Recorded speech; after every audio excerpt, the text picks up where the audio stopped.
आपके द्वारा किया गया प्रश्न कि इस संसार में सबसे अधिक श्रेष्ठ धर्म या संप्रदाय कौन सा है, एक बड़ा ही महत्वपूर्ण प्रश्न है जिसे मैं समझता हूं कि हर एक व्यक्ति जानने की इच्छा रखता है।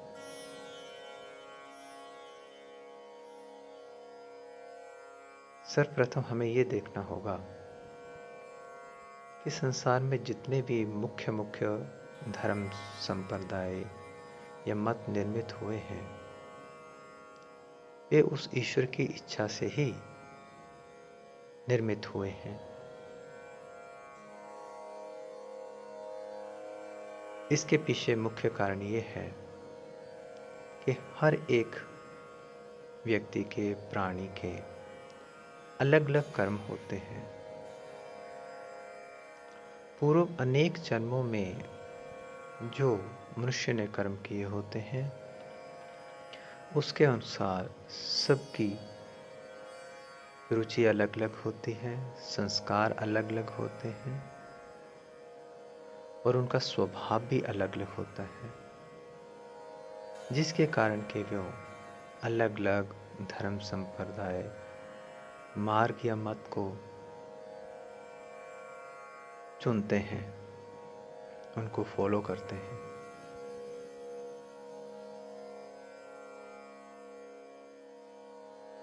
कोई भी व्यक्ति जिसको भी फॉलो करता है, अनुसरण करता है, वो उसी धर्म या संप्रदाय को श्रेष्ठ कहता है। तो वास्तव में श्रेष्ठ है कौन सा संप्रदाय, कौन सा धर्म या पंथ इस संसार में सर्वश्रेष्ठ है?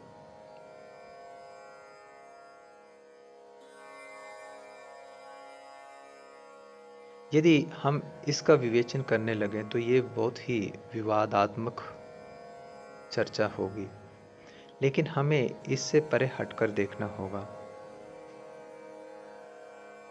जैसे एक ही परिवार के अनेक सदस्यों में अलग अलग रुचि होती है। कोई अधिक घूमना पसंद करता है, किसी को अच्छा खाना पसंद है, कोई अच्छे अच्छे वस्त्र पहनना पसंद करता है,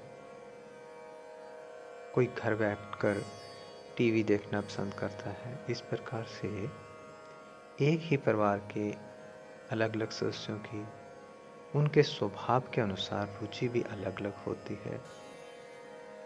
यही कारण है कि हमारे पूर्व जन्मों के संस्कारों के अनुसार ही सर्वप्रथम तो हमारा जन्म ही ऐसे परिवार में, ऐसे संप्रदाय में या ऐसे मत में होता है जिसे के फॉलो करने में हमारे लिए कोई भी अड़चन ना हो, वो हमें स्वाभाविक लगे। एक तो उस परिवार के या कुल के संस्कार जो हमें पैदा होते ही मिलते हैं, उन्हें स्वीकार करने में हमें किसी भी प्रकार की कोई दिक्कत नहीं होती। और दूसरी बात यह है कि हमारे भीतर में जो संस्कार होते हैं, वे हमें उस मार्ग का अनुसरण करने के लिए प्रेरित करते हैं। और जो जिस भी संप्रदाय या धर्म को मानता है, वे उसी को ही सर्वश्रेष्ठ इसलिए कहता है क्योंकि उसे उसी ही की अच्छी प्रकार से समझ भी होती है और उसका अनुसरण करने में, फॉलो करने में उसको सुविधा तथा प्रसन्नता भी प्राप्त होती है। दूसरे का धर्म चाहे जितना भी गुण युक्त हो, श्रेष्ठ हो, लेकिन यदि हम उसका अनुसरण करने में असमर्थ हों, उसे समझने में अयोग्य हों, तो हमारे लिए वो श्रेष्ठ नहीं हो सकता। तो ये बात बिल्कुल सही है कि जो जिसको मानता है उसके लिए वही श्रेष्ठ है। इसलिए वो उसे श्रेष्ठ कहता भी है।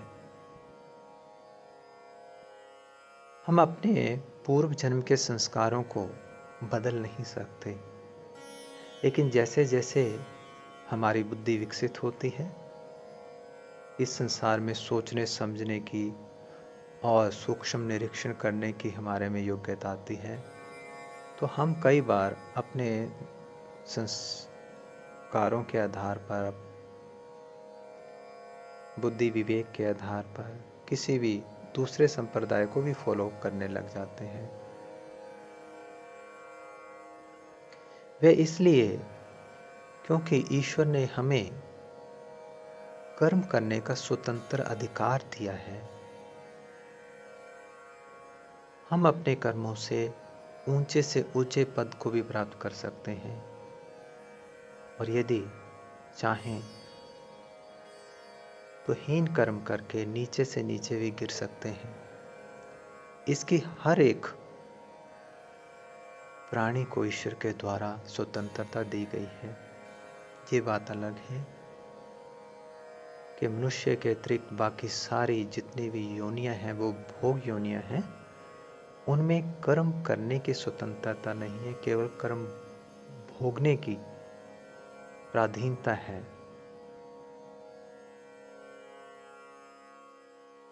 मनुष्य ही है जो अपना आत्म कल्याण अपने कर्मों के द्वारा कर सकता है।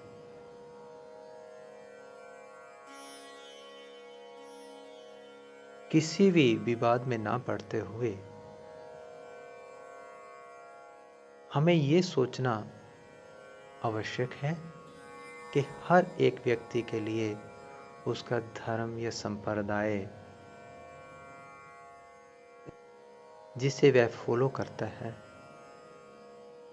केवल उसकी अपनी इच्छा से निर्मित नहीं हुआ है, अपितु उसके पीछे उसके संस्कार हैं और वर्तमान की उसकी खुद की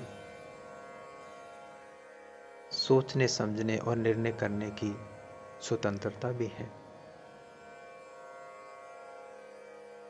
इसलिए जो जिस भी धर्म या संप्रदाय को मानता है उसके लिए वही सर्वश्रेष्ठ है।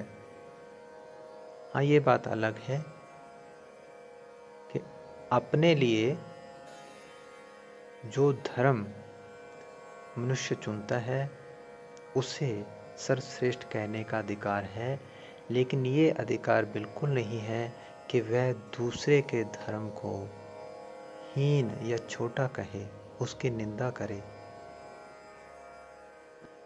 क्योंकि जो जिस भी मार्ग को अपनाता है, यदि अच्छी प्रकार से निष्ठापूर्वक निस्वार्थपूर्वक उस मार्ग को अपनाए, तो निश्चय ही उस मार्ग को तय करते करते ऐसा समय आएगा जो वो अपना आत्मकल्याण करने में समर्थ होगा, अर्थात उस परम लक्ष्य को प्राप्त करने में समर्थ हो पाएगा।